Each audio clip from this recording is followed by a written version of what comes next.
ಲೋಕಸಭಾ ಚುನಾವಣೆಯ ಬಳಿಕ ದಾವಣಗೆರೆಯಲ್ಲಿ ಬಿಜೆಪಿ ಒಡೆದ ಮನೆಯಾಗಿದೆ.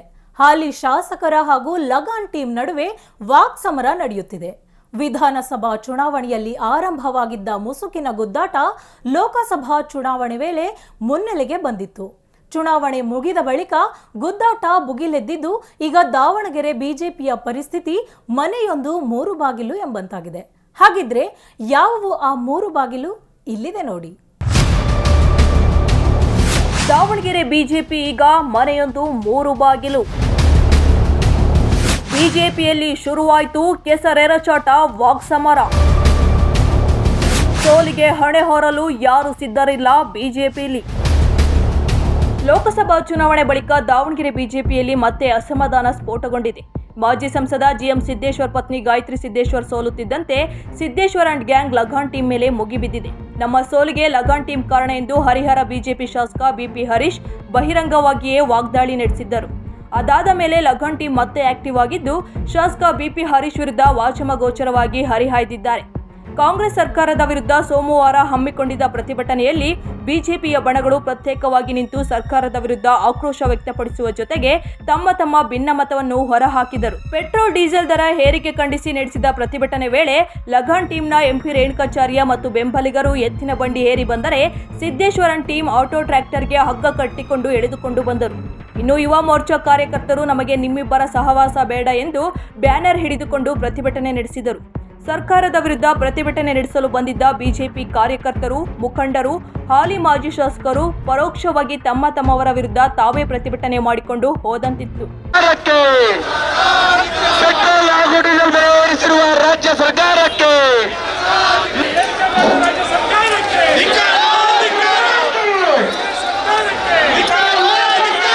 ಪ್ರತಿಭಟನೆಯಲ್ಲಿ ಪ್ರತ್ಯೇಕವಾಗಿ ಕಾಣಿಸಿಕೊಂಡ ಕಮಲ ಪಡೆ ಸ್ವಲ್ಪ ಸಮಯದ ನಂತರ ಲಗಾನ್ ಟೀಮ್ನ ಹೆಡ್ ಮಾಸ್ಟರ್ ಮಾಜಿ ಸಚಿವ ಎಸ್ ಎ ರವೀಂದ್ರನಾಥ್ ಮನೆಯಲ್ಲಿ ಸೇರಿ ಸಭೆ ನಡೆಸಿ ಶಾಸಕ ಬಿಪಿ ಹರೀಶ್ ವಿರುದ್ಧ ಹರಿಹಾಯ್ದರು.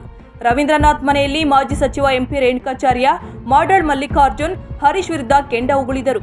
ಬಿಪಿ ಹರೀಶ್ ಅಂದ್ರೆ ಬ್ಲಡ್ ಪ್ರೆಷರ್ ಹರೀಶ್ ಎಂದು ಮಲ್ಲಿಕಾರ್ಜುನ್ ವ್ಯಂಗ್ಯವಾಡಿದ್ರೆ, ಇತ್ತ ರೇಣುಕಾಚಾರ್ಯ ಹರೀಶ್ ಕಾಂಗ್ರೆಸ್ ಸಚಿವ ವರಿಷ್ಠರ ಸಂಪರ್ಕದಲ್ಲಿದ್ದಾರೆ ಅನ್ನೋ ಬಾಂಬ್ ಹಾಕಿದ್ರು. ಅತ್ತ ಬಿಪಿ ಹರೀಶ್ ಲಗಾನ್ ಟೀಮ್ಗೆ ದುಡ್ಡಿನ ಹುಚ್ಚು ಹಿಡಿದಿದೆ, ಜನ ಅದನ್ನು ಬಿಡಿಸುತ್ತಾರೆ ಅಂತ ವಾಗ್ದಾಳಿ ನಡೆಸಿದರು. ಈ ಅಭ್ಯರ್ಥಿ ಬಂದಾರೆ ಅಂದ ಕೂಡಲೇ ನಾವು ಅವ್ರಿಗೆ ಓಟ್ ಹಾಕಿಬಿಡ್ತೇವೆ ಅಂತಲ್ಲ, ಅದರಿಂದ ಆ ರೀತಿ ಎಲ್ಲ ಮಾತಾಡೋಂಥದ್ದಲ್ಲ. ನಾವು ಸಹ ರಾಜಕೀಯವಾಗಿ ಭಾಳ ಸಲ ಸೋತವೆ, 5 ಸಲ ಸೋತವೆ, 5 ಸಲ ಗೆದ್ದದು. ಹಂಗೆ ಸೋತಾಗ ಸಹ ನಾನು ಯಾರ್ಯಾರಿಗಾರ ಹಗರಾಗಿ ಮಾತಾಡೋ ಅಂಥದ್ದು ಮಟ್ಟ ಅಂಥದ್ದು ನಾನೆಂದೂ ಮಾಡಿಲ್ಲ. ಅದರಿಂದ ಅವರು ಸಹ ಆ ರೀತಿ ತಿಳ್ಕೊಂಡು ನಡ್ಕೊಳ್ಳಿ. ಯಾಕಂದರೆ ಅಪರೂಪಕ್ಕೆ ಒಂದು ಸಲ ಸೋತದಾರಲ್ಲ, ಹಾಗಾಗಿ ಅವರು ಸ್ವಲ್ಪ ಮಾನಸಿಕ ಸ್ಥಿತಿ ಕಳ್ಕೊಂಡಿದ್ದಾರೆ ಅಂತ ನನ್ನ ಅನಿಸಿಕೆ. ಆ ರೀತಿ ತಿಳ್ಕೊಳ್ಳೋದು ಬಿಟ್ಟು ಒಂದು ಸ್ವಲ್ಪ ದಿವಸ ಶಾಂತಿಯುತವಾಗಿ ಯಾವ್ದಾರ ಒಂದು ದೊಡ್ಡ ಹಾಲು ಮರದ ಕೆಳಗೆ ತಪಾಸು ಮಾಡ್ಕೊಂಡು ಬರಲಿ. ಭಾಳ ಪಕ್ಷದ ನಿಷ್ಠಾವಂತ ಕಾರ್ಯಕರ್ತರು ನಾವು ಇಲ್ಲಿದ್ದೀವಿ, ಸೋಲ್ಸರಿ ಡೆಲ್ಲಿಗೆ ಹೋಗಿದ್ದಾರೆ. ಹೌದಪ್ಪ, ನಾವು ಪ್ರಾಮಾಣಿಕ ಕೆಲಸ ಮಾಡಿದ್ದೀವಿ. ನಾವೆಲ್ಲರೂ ಮಾತೆತ್ತಿರಿ ಹೊಂದಾಣಿಕೆ ರಾಜಕಾರಣ ಅಂತ ಹೇಳ್ತಿಲ್ಲಪ್ಪ. ಭಾಳ ಸತ್ಯ ಹರಿಶ್ಚಂದ್ರ ಪಾಪ ನಿಮ್ಮ ಮನೆಯಲ್ಲಿ ಹುಟ್ಟಿದ್ರು. 2014ರಲ್ಲಿ ನರೇಂದ್ರ ಮೋದಿ ಪ್ರಧಾನಮಂತ್ರಿ ಅಭ್ಯರ್ಥಿ ಅಂತ ಘೋಷಣೆ ಮಾಡಿದ್ರು. ನೀವು ಕಾಂಗ್ರೆಸ್ಗೆ ಯಾಕಪ್ಪ ಹೋದ್ರಿ? ನಾಮಿನೇಷನ್ ಕೊಡುವ ಹಿಂದಿನ ದಿವಸ ರಾತ್ರಿ ಹೋಗಿದ್ದರು, ರಾತ್ರಿ ಮರ್ತು ಬಿಟ್ಟಿದ್ದೀರಾ? ಕಾಂಗ್ರೆಸ್ ಸೇರ್ಪಡೆ ಆಗಿ ಪಕ್ಷ ವಿರೋಧಿ ಚಟುವಟಿಕೆ ಮಾಡಿದಾಗ ಅದು ಮೋದಿ ವಿರುದ್ಧ ಚುನಾವಣೆ ಮಾಡಿಲ್ಲ. ಇದೇ ಸಿದ್ದೇಶಣ್ಣ ಜೋಗಿಮಟ್ಟಿಲ್ಕೆ ನಮ್ಮನ್ನೆಲ್ಲ ಕೇಳಿದಾಗ ಚುನಾವಣೆ ಸ್ಪರ್ಧೆ ಮಾಡಿ ನಾವು ಹೇಳಿದ್ವಿ. ನೀವೇನು ಹೇಳಿದ್ರಿ? ಚುನಾವಣೆ ಸ್ಪರ್ಧೆ ಮಾಡಿ ಸೋಲ್ತೀವಿ ಅಂತ ಹೇಳಿದ್ರಿ. ಮಾನ್ಯ ಹರಿಹರದ ಶಾಸಕರಾದ ಬಿ ಪಿ ಹರೀಶ್ ಅಣ್ಣವರೇ, ನೀವು ಮಂಗ ತಿಂದು ಮೇಕೆ ಬಾಯಿಗೆ ಒರೆಸ್ತು ಅನ್ನೋ ರೀತಿಯಲ್ಲಿ ನಿಮ್ಮ ವರ್ತನೆ ಇದೆ. ಯಾವಾಗಲೂ ನಿಮ್ಮ ಗುಣ ಮೊದಲಿಂದ ಈ ಜಿಲ್ಲೆ ಜನ ನೋಡ್ಕೊಂತ ಬಂದಿದ್ದಾರೆ. ವಿಕೃತ ಮನಸ್ಸು, ಯಾರನ್ನೂ ಸಹಿಸೋದಿಲ್ಲ, ಸಮಾಧಾನದ ಮನಸ್ಸಿಲ್ಲ, ಮತ್ತು ಮಾನಸಿಕ ಸ್ಥಿಮಿತವನ್ನು ಕಳೆದುಕೊಂಡು ತಾವೇನು ಪತ್ರಿಕಾಗೋಷ್ಠಿ ಮಾಡಿ ಬಂದಿದ್ರಿ. ತಮಗೆ ನಾನು ಫೋನ್ ಮಾಡಿದ್ದೆ. ಫೋನ್ ಮಾಡಿ ನಮ್ಮ ಸುದ್ದಿ ಯಾಕೆ ನೀವು ಮಾತಾಡಿದ್ರಿ ಅಂತ ಕೇಳಿದಾಗ ನೀವು ಹೌದು ನೀವೆಲ್ಲ ಮೋಸ ಮಾಡಿದ್ದೀರಿ ಹಾಗೆ ಹೀಗೆ ಅಂತೇಳಿ ನನಗೆ ಮಾತನಾಡೋಕ್ಕೆ ಬಿಡಲಿಲ್ಲ ತಾವು. ನಾನು ಕಾಂಗ್ರೆಸ್ ಹಾಗೂ ಬಿ ಜೆ ಪಿ ವಿರುದ್ಧ ಸಿಟ್ಟಾಗಿಲ್ಲ.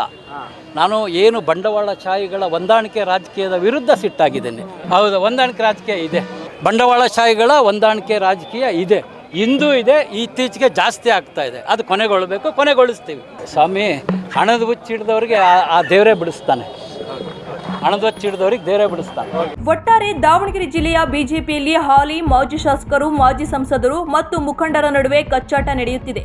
ಬಿಜೆಪಿ ಜಿಲ್ಲಾ ಘಟಕ ಮಾತ್ರ ಇದನ್ನೆಲ್ಲನ್ನು ನೋಡಿಕೊಂಡು ದಿಕ್ಕು ತೋಚದೆ ವರಿಷ್ಠರ ಮೊರೆ ಹೋಗಿದೆ ಎನ್ನಲಾಗ್ತಿದೆ.